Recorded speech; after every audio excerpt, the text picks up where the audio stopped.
Hey guys, what is up? Josh Short here from Edit Video Faster, and welcome to this video. This is lesson 4 of mastering Avid Media Composer's keyboard shortcuts. In each video, in each lesson, I tackle a handful of shortcuts. I teach you the shortcut, and I explain exactly what that shortcut does.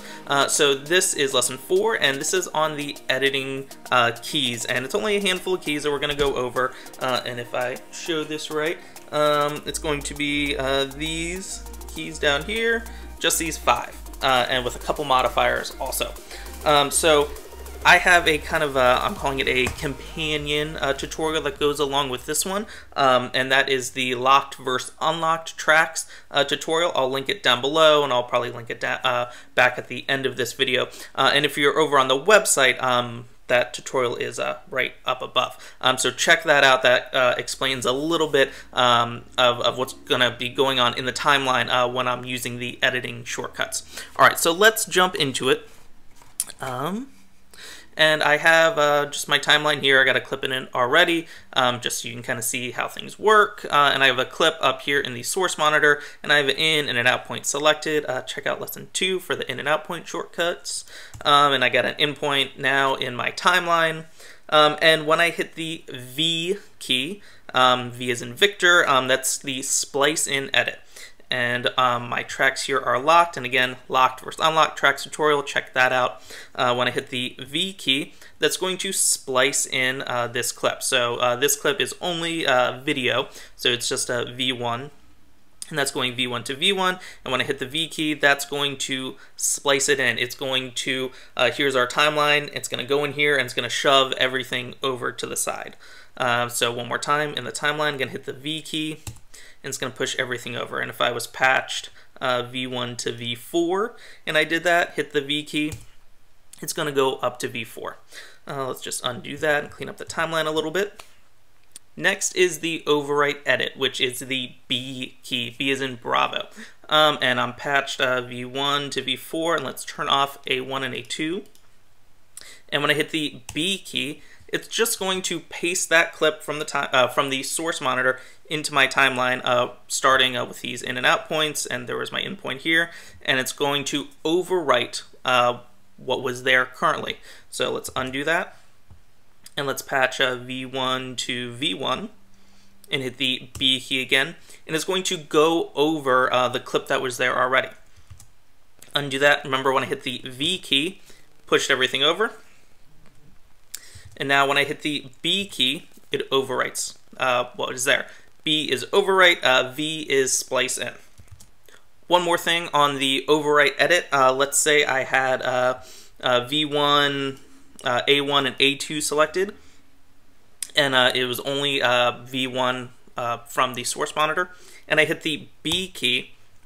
It's also going to overwrite what's on A1 and A2 because I had those tracks selected when I edited it in. So just be careful when you're editing things in the timeline. Make sure you're patched to the right tracks and have the right tracks highlighted.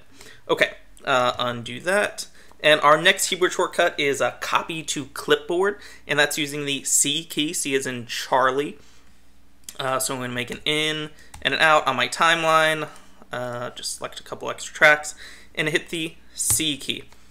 And when I do that, it doesn't really look like anything happens, but something did. So we want to go up here to our source monitor, click this drop down, and go to clipboard contents.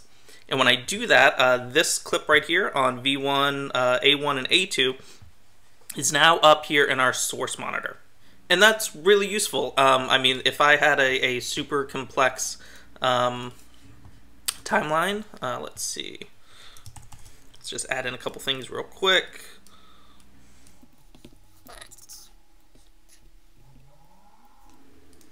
Okay, and let's select all these guys, 1, 2, and hit the C key, and go up one more time to the source monitor, go to clipboard contents, and it kind of just looks like just that still image, just this thing on V2 is up there, but it's actually not. If I click the this icon right here, it is toggle source record in timeline. Click that, I can see exactly what is in my or in my source monitor now. So I can see this was that in and out that I just selected and hit the C key. And you can tell when you're in each, either looking at the source monitor or record monitor in the timeline, because this is now green. Green means you're in the source side. And I can click that button again. And now I'm back on the record side, the normal side. And so that copy to clipboard shortcut, that's really cool. But there's one thing that you can do to make it even cooler. And let's just make a new in and out point. And instead of hitting just C, and then having to go up to here, clipboard contents, I can hold down Option or Alt. Option if you're on a Mac, Alt if you're on a PC, and hit the C key. And when I do that, it takes it and automatically puts it into the source monitor. So it saves you a click, or 2 clicks actually. I actually have my C key changed to just being Alt-C or Option-C by default, and you can do that in the command palette and throwing the Option or Alt onto the C key onto your timeline settings. I believe I have another video about that, which I'll try and link below if I remember. Okay, cool. So that is a copy to clipboard into the source monitor. Okay, our next keyboard shortcut is Extract. So I already have an in and out point selected, and Extract is going to be the X key, like X-Men. And when you extract, you're taking things away from the timeline and closing it up together. So let me just show you. I have my in and out point, and I'm going to hit the X key, and that takes everything, collapses it together. Pretty simple. Undo that. And if I had locked, or if I had unlocked tracks, it's going to behave a little bit differently. Again, check out that other tutorial.